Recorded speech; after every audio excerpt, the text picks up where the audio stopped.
Ready? Start. I am delighted to be here today to participate in the Silver Jubilee celebrations of your esteemed publication. 25 years is not a long time in the life of a newspaper, although you have a much longer history before becoming a newspaper. I wish you a long future and many years and purposive and socially useful journalism. I compliment all those who have been associated with this newspaper on this occasion. I must recall here the pioneering role and the intellectual leadership provided in the early years of your publication by one of Andhra Pradesh's greatest sons, a patriotic Indian, Comrade P. Sundaraiah. Under his towering intellect and guided by his social commitment, Comrades Basava, H. Rao and B. Rao shaped it and through it influenced intellectual discourse in the state. Andhra Pradesh has been fortunate to have had several generations of patriotic and forward-looking leadership both in government and in opposition. I have just unveiled the statute of our revered former Rashtrapati. He was a freedom fighter, a political visionary, a keen administrator, a highly admired parliamentarian and speaker, and a respected first citizen. He showed his deep and abiding commitment to his people, especially the farming community, when he chose to return home to his native Kurnool district after completing his tenure as president. Till he breathed his last, he took keen interest in the welfare of farmers. In celebrating the silver jubilee of your newspaper today, you are focusing on the social responsibility of media. This is an extremely important issue, especially in a developing democracy like ours. I do believe that to be relevant and meaningful, any publication must have a social conscience.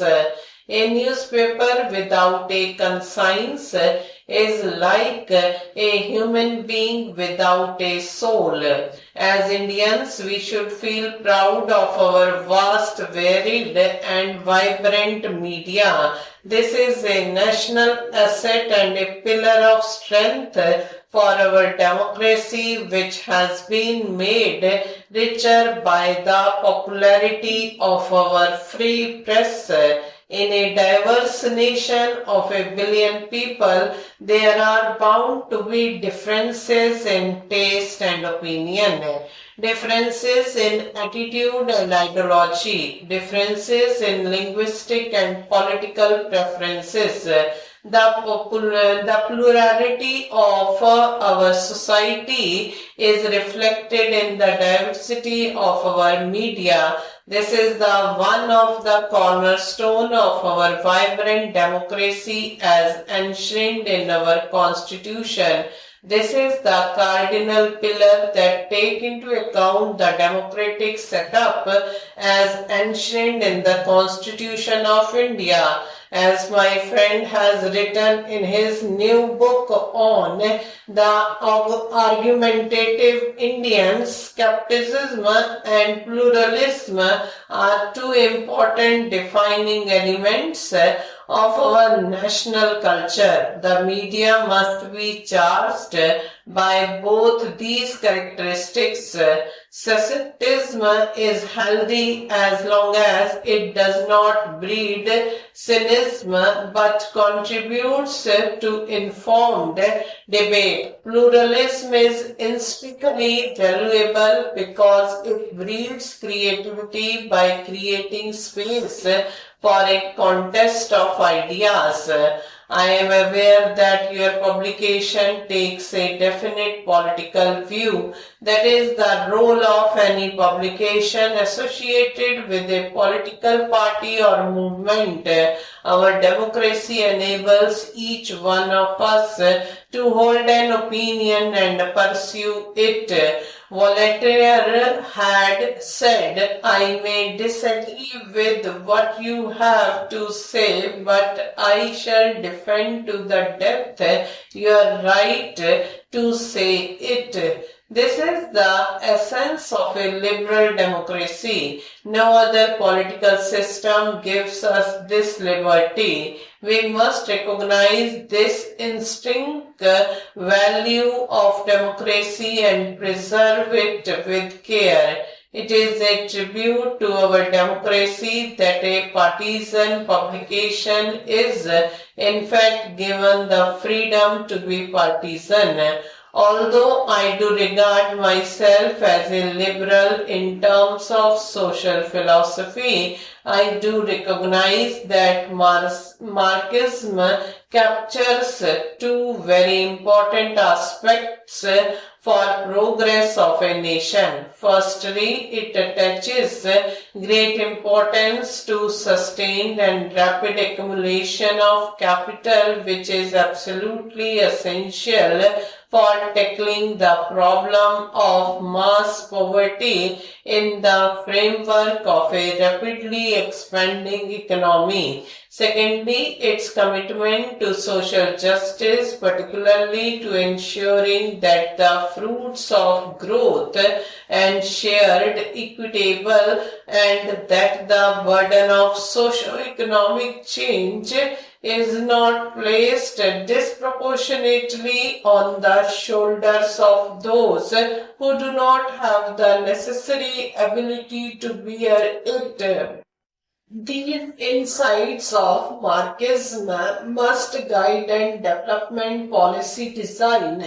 I have always believed in the importance of a free press. It is the ultimate check against the tyranny of authority. More importantly, it is a mirror that enables people in authority to get a continuous reality check.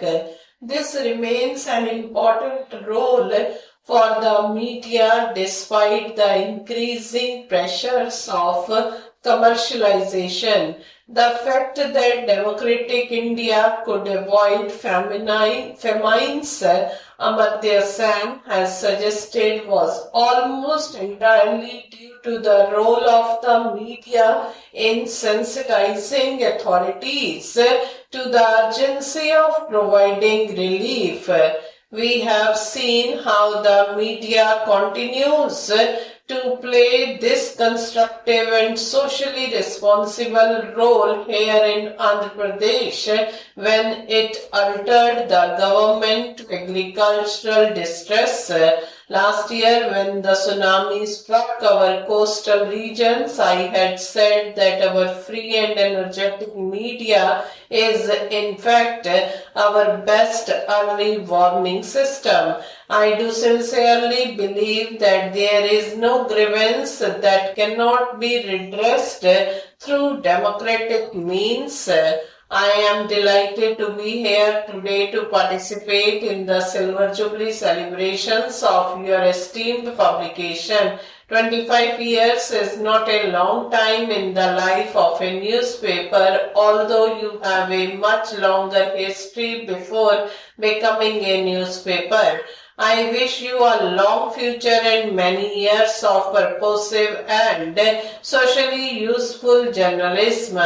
I compliment all those who have been associated with this newspaper on this occasion. I must recall here the pioneering role and the intellectual leadership provided in the early years of your publication by one of Andhra Pradesh government's greatest son, a patriotic Indian, Comrade P. Sundaraiah. Under his towering intellect and guided by his social commitment, Comrades Vasava, H. Rao and B. Rao shaped it and through it influenced intellectual discourse in the state. Stop.